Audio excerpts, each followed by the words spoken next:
So, welcome back.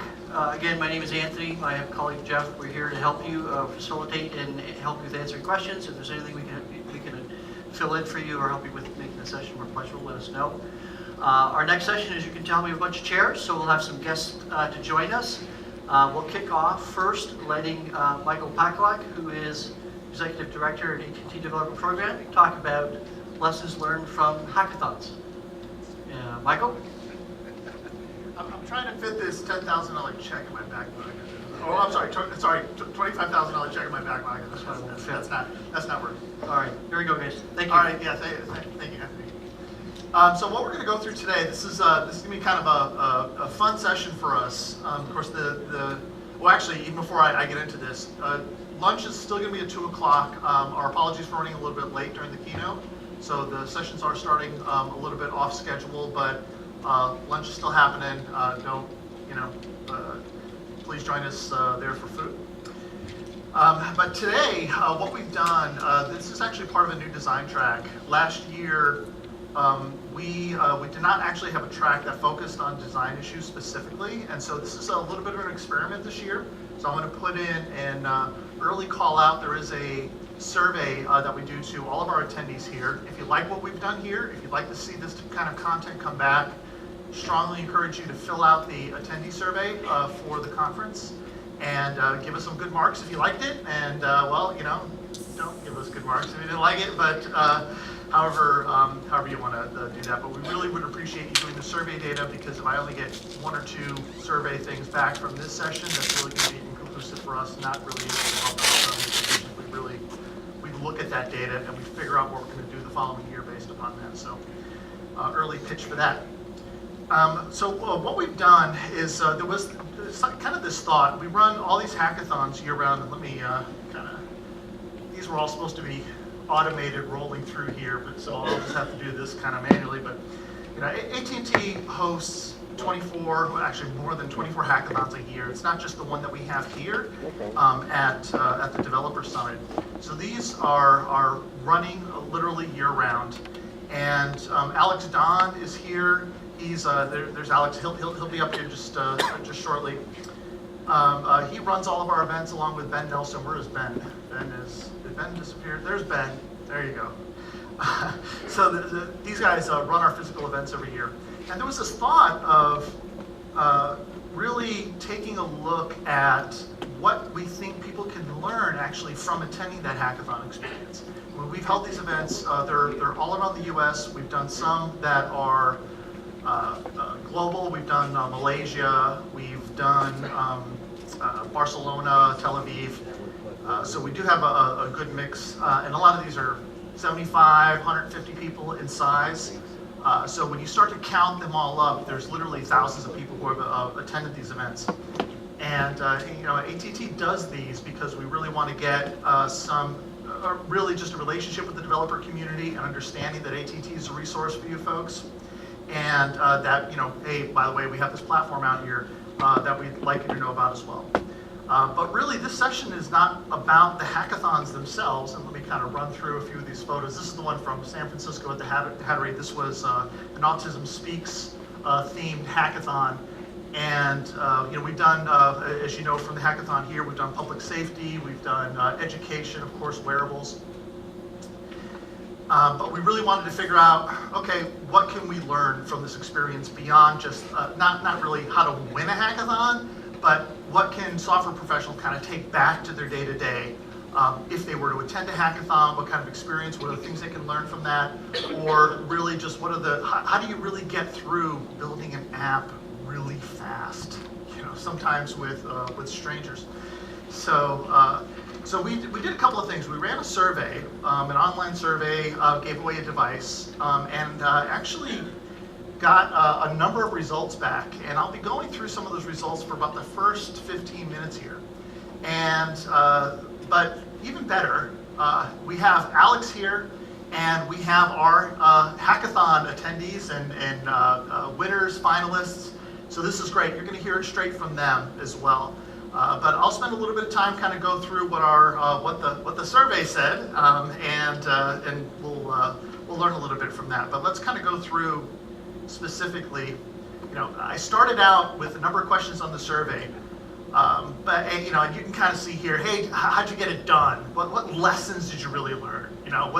What's the good and the bad? What's the ugly stuff that goes on there?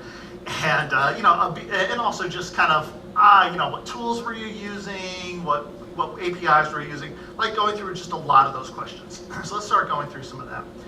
So some of the data, of course, 64 developers responded to this, mostly US. That's not surprising. That's where our hackathon base is. It's kind of interesting. Somebody actually has no idea where they are. They're down here, unknown. But yeah, we have kind of a split on that. And just a bunch of hackathons represented. I've got just a couple of pages. I'm not going to read these off, but it's not just the AT&T hackathons, but a number of different hackathons around the US. So there's actually quite a bit kind of represented within these responses. And let's see, the number of people that placed in the top 3 out of those 64, 26 actually placed in the top 3. So a lot of our kind of the folks who were enthusiastic actually ended up winning some of these events. A lot of them were kind of represented in the data that we have. We asked about the hackathon length. No surprise here, 24 hours, probably the biggest, the largest response here. Most of the hackathons between 24 and 48 hours, but there's somewhat of a mix there. And let's see, that's our team size. And of course, the start of every good software project, whether it's a hackathon or anything else, you gotta come up with a name and make a t-shirt, right? So, but these are some of the names of the apps that were built from our respondents that were there. How many actually completed their app in the hackathon? This is actually telling too. It's really about a third. So we know this is, for a lot of folks, this is about the destination itself. It's not necessarily about the, oh, I'm sorry, I said that wrong. It's about the journey, not the destination, that'll quote. Software tools, what we found out, well, I'll go into that in a second, but here's the larger type is the larger responses. Most people are really just using core, C# a lot of languages came out of here. Obviously just the flat operating systems, some frameworks, some tools that are part of what we have. The cloud services are there as well, graphic design tools. So there's really the gamut. But what you did find, a lot of the respondents are still, and even just knowing in the hackathons themselves, are really using more of the low-level coding tools. And except for this one person who really would actually just use anything at all. It's just, yeah, that's a good one. Web services, left-hand side of the screen, these are the more common. Of course, AT&T is up there along with these because many of these are our hackathons, and we do ask that people use and integrate those. So that's not a surprise, but Facebook, Twitter, Google, and then going down the line, here are some of the other tools that folks are using within our hackathons themselves.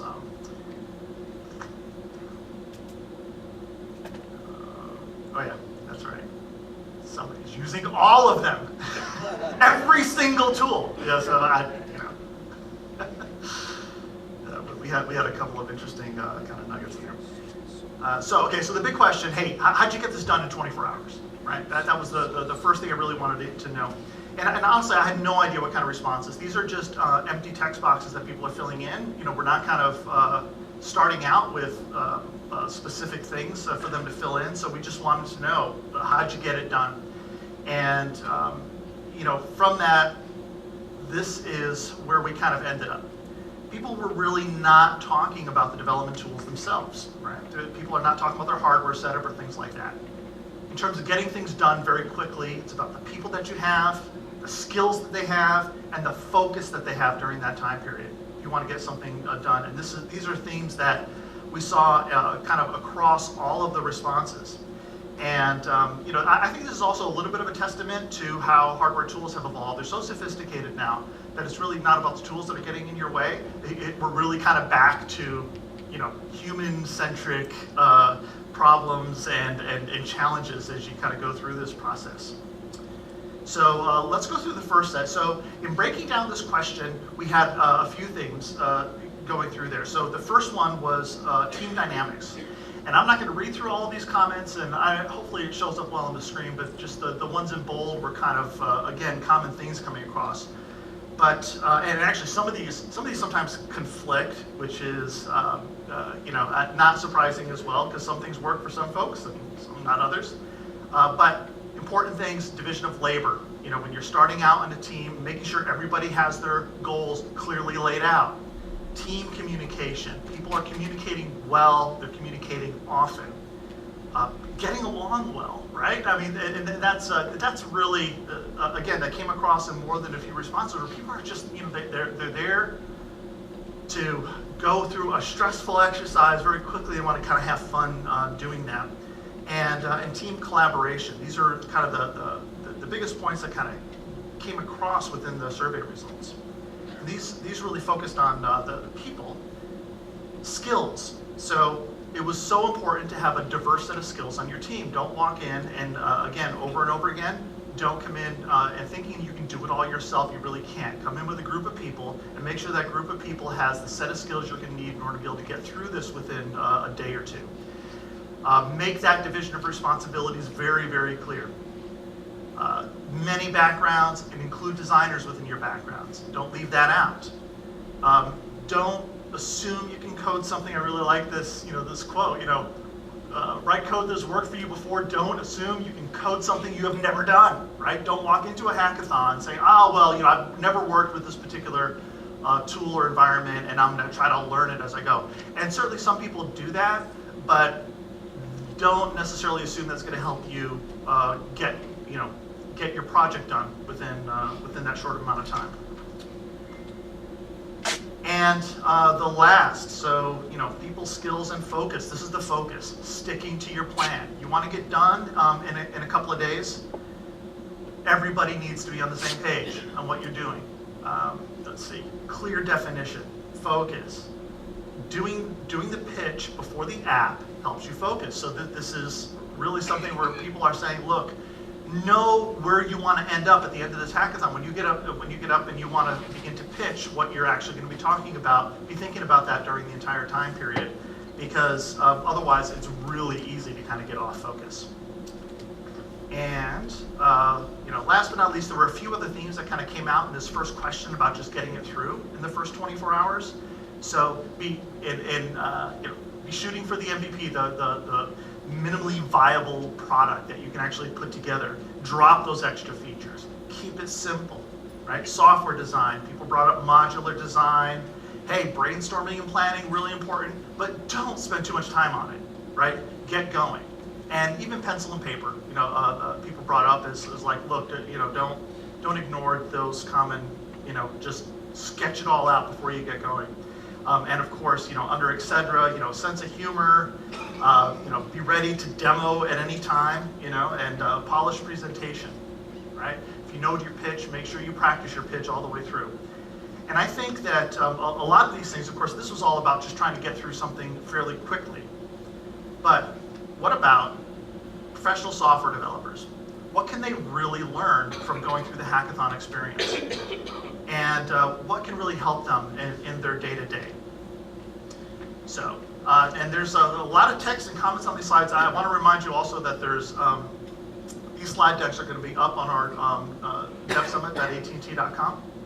So if you want to just get the results of this, you can download this later. But some of the things you can learn how to think under pressure. So if hackathons are something you don't go to a lot, but hey, you really want to experience that and get something out of it. Thinking under pressure is something that you're gonna walk out of there with. You're gonna use your brainstorming skills. That the whole mentality of just getting it done and doing it fast. These were all comments that kind of came through from our participants. And everything up here is their wording, not mine. You learn how to kind of build that list of tasks in order to be able to get through something fairly quickly, and pare down those core features so that you can get your prototype done within a few hours. You can kind of get rolling, and team building, just learning how to work with people, especially those who you haven't met before. Some more things: you learn how to keep it simple, working with strangers. Limited time, how to get things done in a fairly limited time, how to troubleshoot things quickly, working with good UX designers, concentrating in a hectic environment. That's a really good one. Let's see. Learn that it's important to trust one another. This came across in a number of questions about just teams kind of trusting each other within that process, that everyone's going to get done what they're going to get done during that time. Attack the blockers. Manage your time. Use agile startup principles. And of course, the ubiquitous fail fast comes out. You don't want to dwell when you get stuck and you're trying to get done something within a day or two. Maybe you have a corporate presentation to do on a Wednesday and you're starting on a Monday morning. Learn how to fail fast and keep moving through that process. And don't be afraid of being wrong. And of course, you learn how to work without meetings, without PowerPoints, without spec docs. You just kind of go in, whiteboard it, and do it. So those are really, really cool learnings. Learn that you can't do it yourself. You learn to goal and set goals and limit your time. And let's see, it's not just about the code. I like this one. But great design and aesthetics are super critical to great apps and software.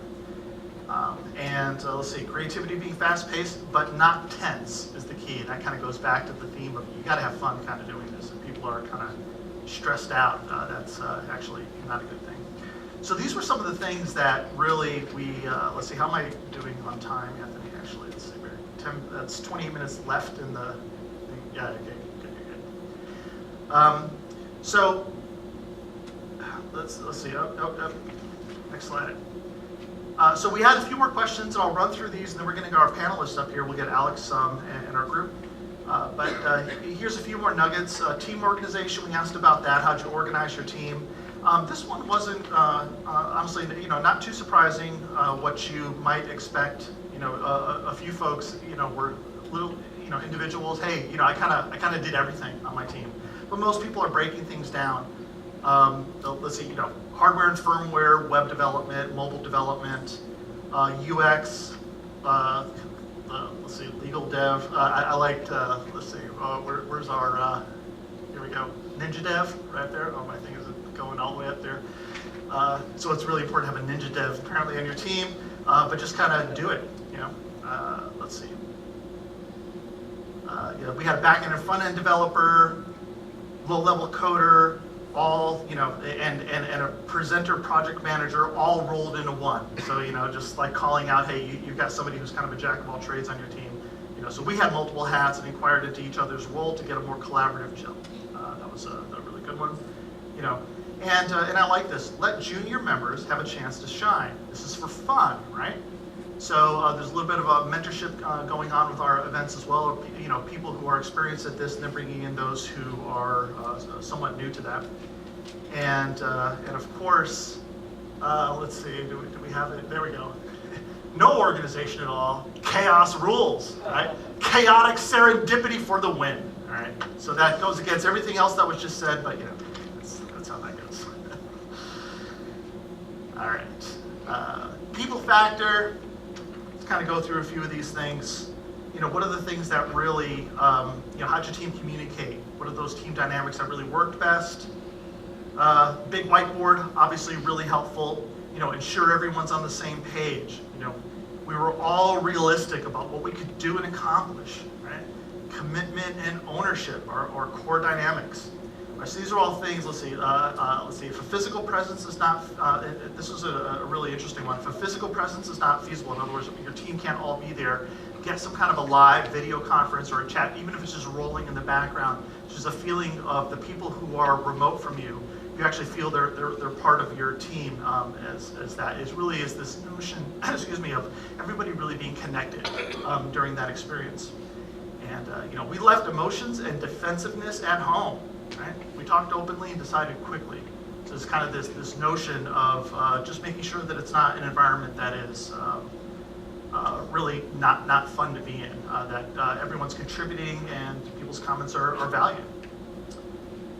See, it's important that all the work together towards the end product instead of fighting over the vision. Similar comment. Laughter. We made sure we brewed up quite a bit of laughter during this. We had moments of high fives, clapping, a bit of ruckus while everyone slept, but in the end we respected each other, which is good. So we were all friends, so we really didn't have any problem with communication. information. But there's some of the things that are really how people kind of got along and talked through this. And let's see, one more. Yeah, there you go. One more people factor page. No criticism, whiteboarding, there to have fun. These are just themes, and yet another team that kind of called out the idea of a video call and a presence in there. So these were all really kind of interesting findings through that. And let's see, last but not least, a couple more questions. Flow of development, kind of asked about how people got things done. And really the only, I think, surprising thing here to me was how many people are really not, yes, there's Dropbox, Bitbucket was called out a few times, but a lot of people are just like passing around stuff on USB sticks and not really using anything. Let's see, at one point we had to send files through email. We used a Dropbox shared folder. Let's see, we had a team here used Appery.io to create a working prototype, GitHub, Bitbucket. This one here, we actually use Facebook messaging to send each other's zip folders. So whatever people had to kind of communicate and send stuff around, they were using that, and there wasn't really kind of a common thing. I think that once people try to get going very quickly, you're really just going to the fastest and quickest thing, especially when people are kind of sitting around. And last question, the good, the bad, and the ugly. So let's see, individual participation does not work. Inadequate planning prior to the event. Folks like myself at the time were not prepared to jump in, and while others were ready to hit the ground running, I felt like I was bogging things up. So here you had a team member who really was likely amongst another group where people are kind of going right along and they weren't keeping up and kind of felt that they were dragging things down a little bit. Everyone not focusing on a single task. Everyone focusing on a single task really accomplishes nothing but bickering. So that once you've got something to get done, don't get 5 people on it, get one person to solve the problem, kind of move on. And the don't bicker came through, a few times within these. Don't join a team half-heartedly. If you're going to go off and do this and you're going to go through, get it done, and don't sort of partially participate within that. Don't get sidetracked by details. Pure and simple. The lack of knowledge, just not knowing enough or not even knowing enough how to ask the right questions. So a good team or developer relations document are super important. So it's use the resources that are around you and take advantage of the people when you do have that lack of knowledge to be able to go through and take advantage of the people in the room. Try and implement too many features, we saw that, and let's see. There's actually a very prescriptive thing. If you are going to drink energy drinks, be sure to do a ratio of 2 bottles of water to 1 bottle of energy drink. So if you weren't aware of that formula, there it is. Just thought we'd figure that out. Okay, so that was it. We really had a lot of interesting feedback. I was very surprised at how detailed. Of course, these are all somewhat snippets, but. A lot of the folks who responded to our survey, some of you which may be here in this room, thank you very much because some of those responses were fairly detailed. So what I'm going to do right now, let's see, perfect, right on time. We're going to bring up Alex Don, who is our hackathon master of ceremonies, hackathon extraordinaire, and developer evangelist for the AT&T Developer Program. And Alex is going to come up and introduce some of our hackathon attendees. So it's all yours, Alex. Michael, appreciate it. You guys want to come on up? Let's populate the, yeah, come on up. We got 1, 2. Can we go one more seat maybe? We got 4, 5. Yeah.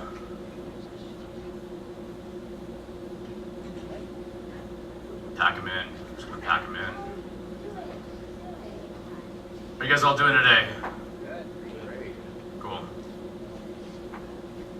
How many of you guys went to the hackathon this last week? Good majority? Cool. You guys have fun? Yep, of course. Great. Sorry for the bubbling here in the front, but you guys don't mind stand it.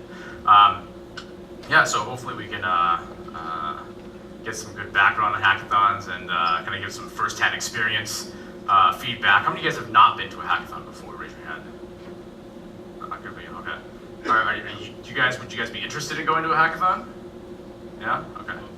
Cool. Well, why don't we start off with intros really quick from Cooper on down. Say your name, and then what you do, where you're from. Yes, very much so. Hi, I'm Cooper Harris. I'm from Los Angeles. I won the last AT&T Hackathon, and I formerly was in entertainment for 4 years and quit The Young and the Restless to do my startup full time. I'm John Carl from Mountain View. I won the AT&T Mobile Education app in June of 2012 and other AT&T and other hackathons. Yep, you're on. I'm Laura. I just won Airplane. And what do you do? Oh, I'm a design Thank you. I'm Kathy. Hello? Yeah, I'm Kathy, and we just won the API hack for this hackathon. Sorry guys, we're getting feedback. Okay. And normally I run a startup in San Francisco for point-of-sale data analytics. Hi, my name is Kimo Arbus. I'm from Team Pilot Angel. We're finalists this year. We're really excited about that and really happy about it and happy to be here. I'm a conceptual artist, idea generator, and film director, music maker. So, yeah. Hi there, I'm Brett Smith. I'm a mobile entrepreneur and engineer. I currently work as Director of Engineering at Radium One. And this weekend I was on the same team with Laura here that worked on the app that was fortunate to win the $25,000 prize for the wearables track. So thank you, AT&T. Hi there, I'm Mark Daniker. I just recently started at weareratio.com. We're in Seattle. We did the API track, and super excited to be here. My name is JD Jordan. I'm a UX designer and writer. This is only my second hackathon ever, but I was a finalist both times, so got a good streak going. I am from Atlanta. I'm Alex Boone. I run a mobile apps and games company in California, and our team was a finalist in the wearables track this year. Hi, my name is Partha Chaudhary, part of Team Pilot Angel, and excited to be here. We're from the LA area. I'm a project manager, and I want to thank AT&T and everybody here for making us humble and a very special event. Thank you. Keep the mic. So I apologize, I'm gonna have to stand behind the speakers. We get some feedback here. Well, cool. So kind of sticking to the theme of the session.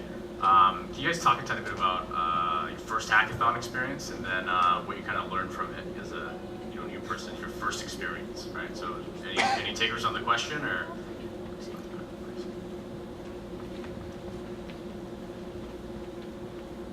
So I've only been in San Francisco a handful of months. I decided to relocate from the beaches of California. And basically one of my friends goes, hey, you want to go check out this thing? And I got dragged to TechCrunch this year for a couple of hours in the middle of the day and started talking to a couple of guys, just sat down and started designing some screenshots in the app for them and just got thrown into it. And I was like, oh, this is actually kind of fun. And so then decided to, okay, let's go from the beginning and really take it on and take the reins.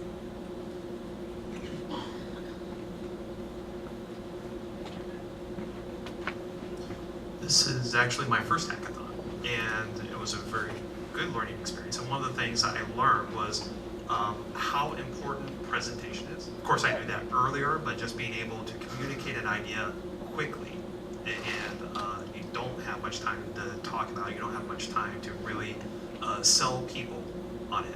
Everyone's bored by the time you're up. Make sure you can communicate an idea, and then take that idea and then think who your audience is. How can I build around that? This was my second AT&T hackathon, and one big difference between my first experience and my second one is that the first one we did in Palo Alto, and I had a buddy of mine come with me, and we built a project, but we used a completely new technology to us. We had never used it, and as far as the framework itself, and so it was about 3 times harder to get through our project than it should have been.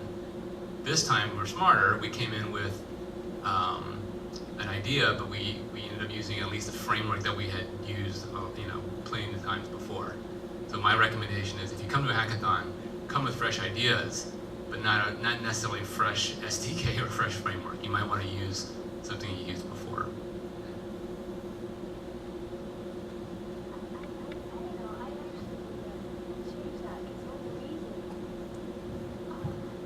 One of the reasons that I like going to hackathons is because they'll do things like have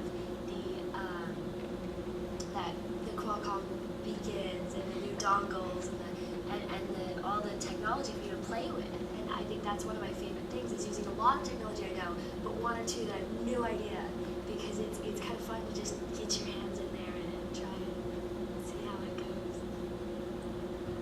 goes. I've been to a few of them. My first one was I met Parther there. I was designing apps for cats on iPads. It was pretty cool. So I got to learn for the first time about cat psychology and things like that. But my favorite thing is the fact that you find people that do different things. You put together a team, and then you figure out some kind of concept, and then you go completely gung ho, full blast.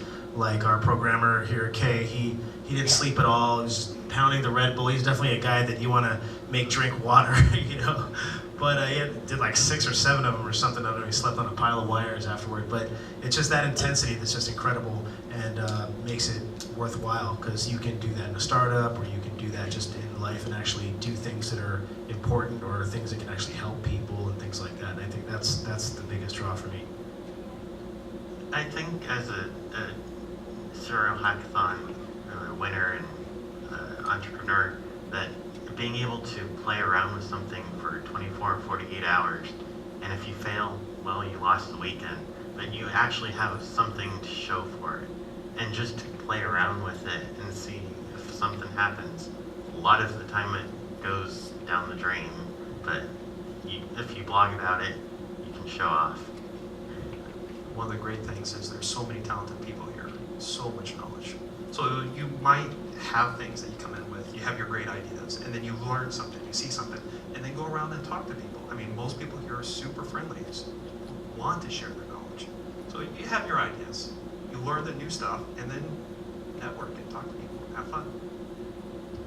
And one of the really interesting things that I see is if you yourself to go into an environment where there's artificial constraints, where there's a hard deadline you can't get around, it's amazing what you can accomplish. I'm an engineer by trade, and at work sometimes it seems like projects can drag on for weeks or months or quarters, but when you're on a weekend and it has to be done by 5 a.m. or noon or whatever the submission deadline is, and you force yourself to do that, not only can you realize that you can accomplish a lot in a short amount of time, but you can take some of that spirit back to your day job.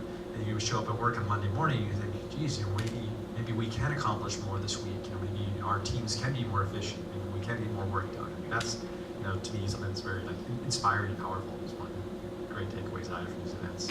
Awesome. Thank you for the great segue there. Actually, that was my next question, was if you guys could talk a bit more about how hackathons have impacted your personal and professional life. Well, actually, I was about to jump in there, and I think it's so perfect. One of the main things I learned from the hackathons I've done, and especially the last one, was we accomplished a huge amount in this ridiculous 48-hour period. And at the same time, I'm also starting my own startup in Los Angeles. I was like, wait a minute, I could get something from this. I'm going to organize all of our work around pure sprints, and then when people are done, they go home. So that's what we do now. We have very specific tasks, and when folks are done, my developers and everybody else can do whatever the heck they want. They can go to the beach, they're done. And it's really it incentivizes people to work quickly and get really synergistic and excited, as opposed to just I'm getting paid by the hour. And it's a lot of fun. And then during the weekend you want to have fun and go to hackathon, that's your personal life, and then you kind of start a startup from your Read With Me app that you won first place with. And so your two worlds combine, and it's now a big hackathon that never ends. I found that even more than technology, I learned a lot about people and working as a team. Our team, with some great team members, Kalyan, Alex, Stephen, Brian, Chloe, and Kimo and myself, we pulled together to put a project together, and I learned a lot about personalities and diverse backgrounds. It was awesome. Yeah, I'd like to say that the hackathons have been great for promoting, both among my clients and my peers, how developers and designers can work together well. especially when as a designer, we're often brought in late in the game, and something like this really demonstrates or can help demonstrate both to the people that you're here with and to the people you go home to with your success, like, you know, what can design do for you? What can good UI, what can good planning really do to make the development sing and to really make the experience sing? And when we're out there on the, you know, seeing all the presentations yesterday, you can really see the teams that made the extra effort to find that wandering designer in the crowd who didn't have a team or who invested and brought one with them, and I'm fairly glad my team did. Because I think having good design and having it early so that it can affect the use of the app and sort of what the goal of the development is really does pay off. So I have a funny story on this one. The startup that I currently have, my company, actually didn't start from a hackathon idea, but it was more, the first hackathon I ever went to was Alex's hackathon exactly a year ago at AT&T right here, and I didn't actually participate. No clue what a hackathon was, and usually I like people, but I was walking in and out of the room because I just didn't know what to do. I had no clue what was going on, and then I think after seeing what people could do that weekend, we signed up for this other hackathon, which landed us on the stage of New York Fashion Week to present an idea for the fashion industry. And at that point, it was just kind of, we have an idea, we're going to build it out, and then we're going to take what we built, we're going to show customers, and we're going to see how they liked it. And the customers ended up loving it. So I think there were really probably 3 hackathons we were really involved with. That was one of them, which got us to Fashion Week. The other one we won, and this one we won as well. And there's 3 things that I learned from all of them. First and foremost, the team is everything. I think for me, that applies more than just to hackathons, but when you're together, anytime I ever get asked about why we're here or, you know, what is it that you're excited about with the idea, and I say it's the team. We're excited to be building what we're building, we're having fun, and it's gonna turn out well, not because the idea is so, you know, so drastically different from everything else that's ever been seen in the world, because there's a lot of ideas out there, but I think the team makes everything, and the fact that everyone can sit down, collaborate, and do something good is really, really phenomenal. And so for the people that haven't done a hackathon, I'd highly recommend it. You never know what's gonna happen, so it's pretty awesome.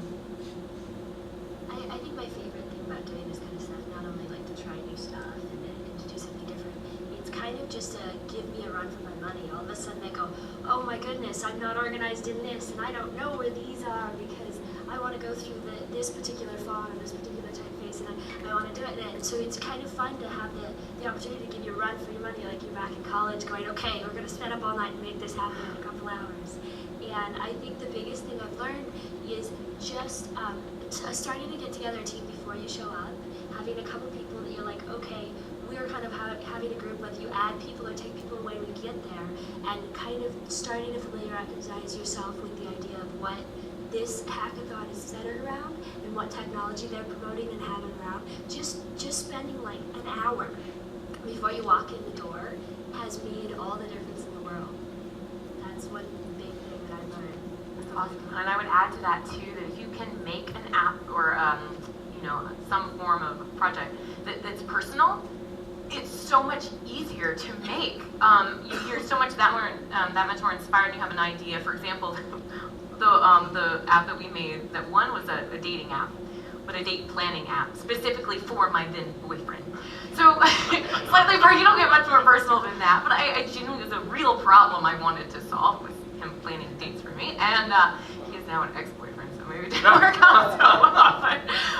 But you know, just having that really immediate connection with what you're building can really fuel you, as well as give you a really good idea of exactly how to solve it. I would second that. My Read With Me app team, we built the company around it, Sleek Geek, and we're a team of teachers and developers solving a teacher problem of reading assessments. It's so time consuming, and that the dedication that we had for it actually made it work. And Monday morning we kept going with it, and a couple of months later we had users on board, and it's amazing to see how many people use it now on a daily basis and making a social impact. So do what you really want to make an impact on. Yeah, one of the reasons why we decided to build our app is because we felt passionately about their cause for safety, public safety, and for the future, and this is something that we could actually pursue possibly in the future.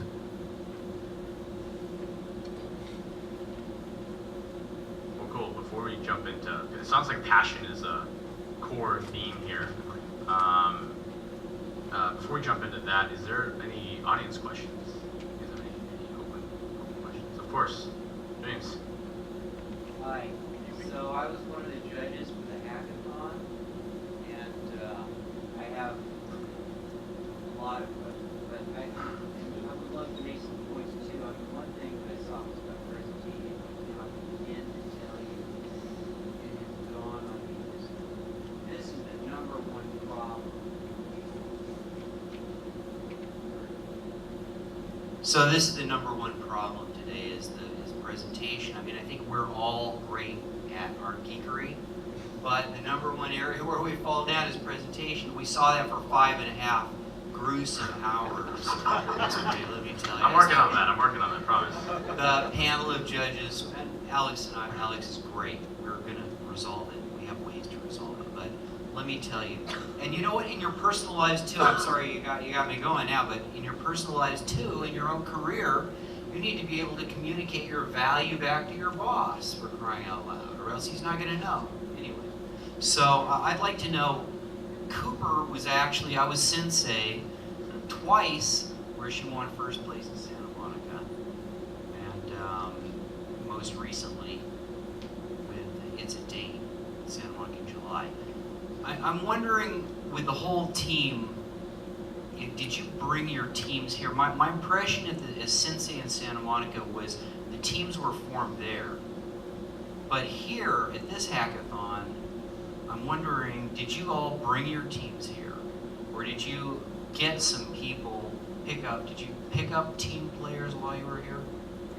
So, because I keep going to hackathons, I have formed a core team of hackers, and we understand how each other works and the strengths we have.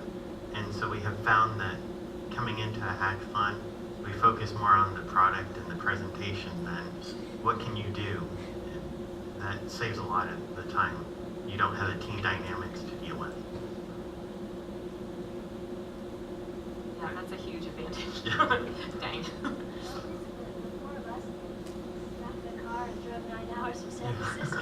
Yeah, I mean, I think one thing that makes this event unique is because it is in a vacation destination. It's in Las Vegas. Most people that attended this hackathon traveled here, and so when we made the last-minute decision to travel here, it was with a group.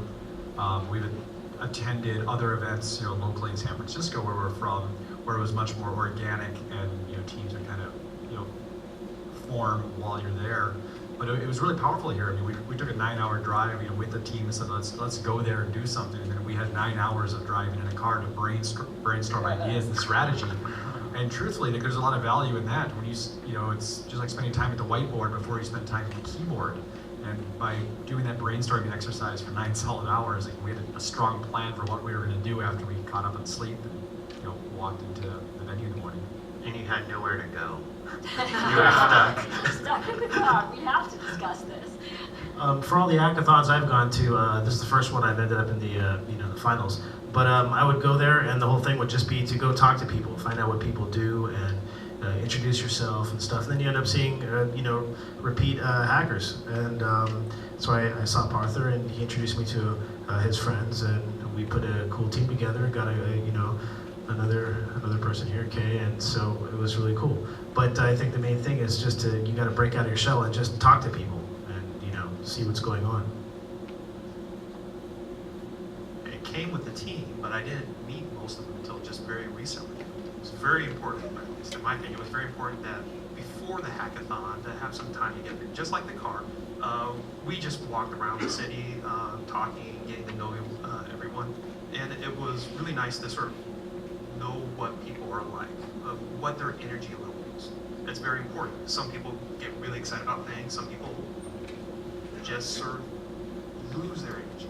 And if people don't understand that, they don't understand what their energy level is, what their creative juices is, what motivates them, and it's really hard to sort of sympathize with them when they're stressful, and that just makes everything fall apart. My team was fantastic, it was good to get to know them beforehand too, though. So should I host like a back-and-forth party before hackathon? And then we go in? Yeah. We actually had. Yes. Yeah. So there was one time where our entire team, nobody knew each other. We all met there. And basically what happens is, you know when you start elementary school and the first day of grade 1, you go up to someone, you're like, do you want to be my friend? And then if they say yeah, then you're friends. If they say no, then you go to the next person, do you want to be my friend? So that's basically how we formed the team there. I sat down next to this guy who looked like he was by himself too, because it looked like other people were taken. I'm like, so, do you want to join my team? And then he's like, well, who's on your team? Like, well, just me right now, but if you join, it's you and me. And then we formed the team, and there were 5 of us, and we hacked something together, and it turned out really well. So I think meeting new people is really great too, because everyone brings a really different skill set, and so I think both have their advantages. Cool. Well, it sounds like we're gonna wrap this up really quickly here. Just kind of speaking about passions and networking here. Can you tell us really quickly, like, what are you working on now? What are you passionate about? And so that maybe we can do some networking afterwards. Oh yeah, okay, so I'm passionate about the company that I started in Los Angeles. We're hiring right now, it's called Clickly. We're a platform that's a little bit stealthy, which I know is so unpopular, but we work with companies like Lady Gaga, American Idol, So You Think You Can Dance, Susan G. Komen, etc. And I also have become so obsessed with hackathons that I am producing the first ever Tech Summit at Sundance. And we also are hosting the first ever hackathon at Sundance. So if you're interested at all, come on out. Oh, and yes, we're working with Alex and AT&T. So really excited about that. Which would not have happened if I hadn't attended your hackathon. So Sleek Geek is making mobile education apps for the classroom, solving time issues and communication issues. 2 of the AT&T Hackathon projects are actually products now. readwithmeapp.com and Yooply, YOOP.ly, and we're always looking for new education apps to build. Hey, I'm a freelance graphic designer, as I said, designworlds.com, and I'm just a complete nerd. And we just did safenecklace.com. I actually bought the domain when we created the name. So our company is called 42, and we do point-of-sale analysis for retailers. My good-looking team is actually sitting right there in the audience. Basically, we take retailer data, and then we tell you that based on the fact you bought this blue shirt, this is what you're going to do next in the real world. And we're a Y Combinator company, so we are hiring as well. So if you're a developer or designer, would love to talk. I'm Kimo Arbus. I'm a conceptual artist, idea generator, and organizer. With Team Pilot Angel, we'd like to turn it into a startup, and keep it going forward, integrating it into vehicles and the like. So please come talk to us. Yeah, I'm Brad Smith, mobile entrepreneur and engineer. Just fascinated by all the opportunities that still exist in mobile. I've been doing this for many years now, and excited to do it for many years in the future. Ratio up in Seattle, we're a multi-screen agency. We make everything from Xbox to all the major phones. But one advice I would give to anyone, and I'm speaking to the choir with this crowd, but whatever your work is, find something that you're passionate about of your work that you can do on your own time, because that makes you a better employee, which is great, but also makes you have the passion that you can bring from your own personal experience. Like for me, I'm making language apps, learning Chinese, stuff like that, and bring that into work. I can use my APIs, it makes me a better employee, but it also makes me excited about the things I'm working at work, because I know someday I might be able to use it for my own passion. Thanks. Well, I'm the senior mobile UX consultant at Slalom in Atlanta. We have the largest UX practice of any consultancy or interactive design studio in the city, which is great. So, and we do a lot of work with AT&T, none of which I can talk about. And but we always come back from these hackathons. Like I said, this is only the second one I've gone to, but with lots of ideas. For instance, I know I've already seen meetings on my calendar pop up for how to flesh out Rescue Route and the iMangle application that was presented yesterday. And we're pretty passionate about the projects that we create here, taking home to our bosses and our executives and saying, okay, that awesome thing you wouldn't let us do on the company time? We did it, and it's awesome, and you should let us flesh it out. And we've had success with that, and it's paid off for our clients too. So it's fun and profitable. I can't charge your consulting time for that, can I? I'm kidding. I'll bill you.